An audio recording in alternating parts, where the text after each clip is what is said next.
My name is Schuyler Schuff. I'm 62, and I've been sober 31 years. My sobriety date is June 1st of 1989. Drinking, using, not wanting to deal with life. It controlled every aspect. It was a constant line that was always there before anything. I couldn't do anything if I wasn't drinking or using that I could feel okay, and I was, just fear drove my life, and drinking cut the edge on that. I didn't relate drinking and using with dying. I think that's probably one of the reasons why I tried to figure it out for so long, how to manage life and drinking and using. That I grew up,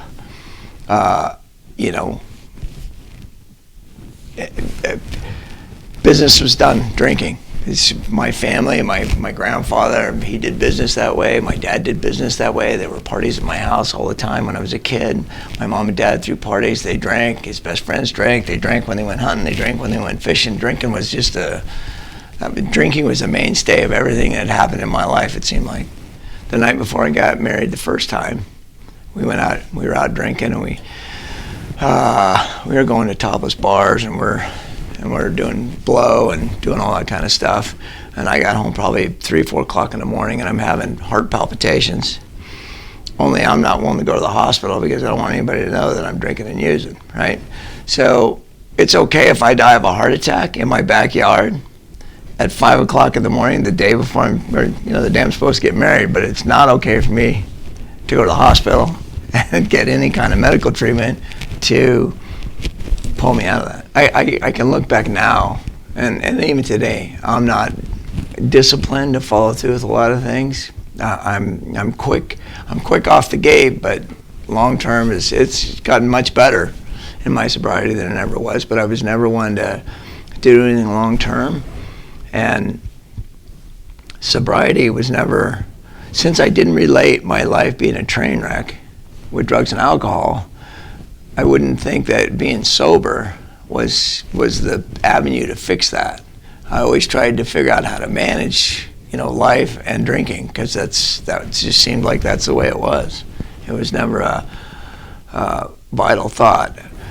And at one point, in 1987, I tried a short stint of getting sober for several weeks, and I was in an outpatient program, and you couldn't be late more than 3 times. They'd ask you to leave, and of course I made it about 2 weeks, and I was late for the 3rd time, and it was over. And I spent a couple more years out there before I hit that point where I was completely broken.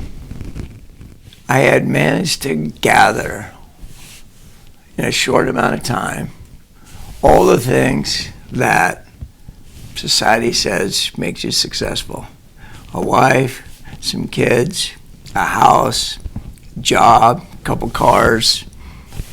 It all came together shortly after I had made that first attempt of getting sober. How that, I can't even tell you today without really thinking about it, but all that came together.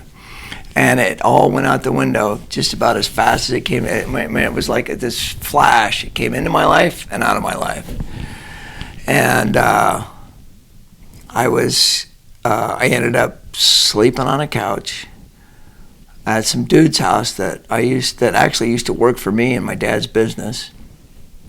They were moving, and there wasn't a couch for me to sleep on at the new place, so I was going to be homeless. I hadn't had a job in 2 years. I didn't own a car. I had nothing left to sell. I had no opportunity that I could think of. It was basically, the fumes in the tank were gone. And I got up one morning, I believe it was a Wednesday morning, and nobody was at the house, and I'm standing in the kitchen, and fear of being homeless and not knowing what to do with that. I just said, I can't live this way anymore, and I don't know what to do. And I said that to God. Now, I didn't have a relationship with God at that point, but I knew God existed out there. So I made the statement. And God paved the way. Went to a treatment center. I hadn't gotten divorced from my first wife at that point. she hadn't gotten fired from her job, and her employer had a EOP program that allowed me a 30-day stay at Chandler Valley Hope. Score. Yeah, it was a big deal. In the middle of summer, June 1st is my sobriety day. It's in the middle of summer in Arizona, in Phoenix, and it was awesome. It was a great place. I learned a lot. It's kind of different. It took me a couple of weeks. I was doing all the things that, you know, life had taught me to do. You sit in the front row in the front seat and you take notes, and all, you know. Okay, so it's going to change my life. And after 2 weeks, the inside of me hadn't changed at all. I'm taking the best notes. I mean, I can tell you all about how, you know, Wall Street markets, you know, cigarettes and beer and everything else. You know, for me to be hip, slick, and cool. If I drink this, I'm going to hang out with these chicks, and if I smoke that, I'm going to hang out in these places. All that stuff. But the inside of me hadn't changed. I was still as lonely and hopeless at that point that I could ever remember. And there was a little cup hanging ceremony, and this picture of a family and friends that this person had managed to put together after a year of staying sober.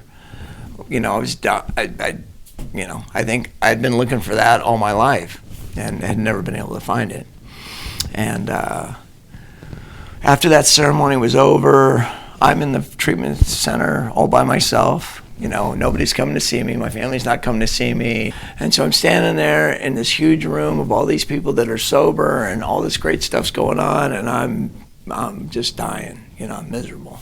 And a staff member came up and asked me how I was doing, and it all just came out at that point, you know. And I broke down, and I probably cried for maybe 5 minutes. Seemed like a half hour at the time, but that was the release. You know, God had allowed me to dump all that shit at the doorstep of the treatment center. You know, basically I just dumped it right there, and you know, I didn't have to take that stuff with me when I left. So that was the beginning, really, for me, of my spiritual connection that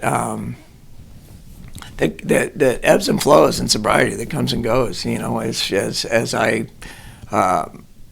fight with my ego and knowing that, you know, God has a plan for me, and then of course I have the plan for myself, and it goes back and forth, and you know, I have my days. So that's the real, I think that's the real journey in sobriety. You know, I'd always said that I didn't choose to be born. It wasn't my choice. I didn't ask coming into this world, right? And people, I always felt that people that had moms and dads, that, you know, they were connected somehow to something I wasn't connected to. And then when I got into treatment, of course, my wife and I, we had a daughter together. I had 3 other children that she had from her first marriage, but we had a daughter together. And that was my lone connection in the world. And so it was really, I mean, you know, I mean, that drove me. I remember early on in sobriety that I'd made a comment to God that I didn't know where my daughter was for the first year, almost year and a half of sobriety. Shortly after I got sober, my wife disappeared, and I didn't get to see my daughter. And there were times I went back and forth, but I told God I wanted to be a dad more than anything, even if it was only for 5 minutes. I didn't want to miss it, you know, because there were times I didn't want to stay sober because I'm like, what's the point? You know, everything that I ever wanted, it's gone, and you know, so what's the driving force for me to stay sober? And so, looking back, I know now God knew that I would end up being a single dad, raising my daughter, at least for the first few years until I got remarried.